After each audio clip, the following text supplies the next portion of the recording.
வணக்கம் நண்பா. TNSTC latest செய்திகள். போக்குவரத்து ஓய்வூதியர் பணப்பலன் வழங்க அரசு கடனுதவியாக ரூபாய் 396 கோடி ஒதுக்கீடு.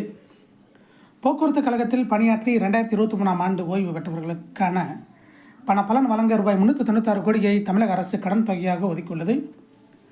இந்த தொகையை போக்குவரத்து கழகங்கள் வரும் நிதியாண்டுக்குள் அரசுக்கு திருப்பிச் செலுத்த வேண்டும் என நிபந்தனை விதிக்கப்பட்டுள்ளது. இது தொடர்பாக போக்குவரத்து துறை செயலர் பனீந்தர ரெட்டி பிறப்பித்த அரசாணை. போக்குவரத்து கழகங்களில் பணியாற்றி 2023 மே மாதம் பணி ஓய்வு, விருப்ப ஓய்வு, மரணமடைந்தவர்களுக்கான பணப்பலன் வழங்க ரூபாய் 396 கோடியே 9 லட்சம் நிதியுதவி வேண்டும் என போக்குவரத்து தலைவர் அலுவலகம் கோரியிருந்தது. இதை பரிசீலித்த அரசு ஓய்வூதியர்களுக்கு பணப்பலன்களை வழங்கும் வகையில் ரூபாய் 396 கோடியே 9 லட்சம் கோடியை குறுகிய கால கடன் WMA என்ற அடிப்படையில் ஒதுக்கி ஆணையிடுகிறது. இந்த தொகையை சம்பந்தப்பட்ட போக்குவரத்து கழக மேலாண் இயக்குநர்கள் உரியவர்களுக்கு வழங்க வேண்டும்.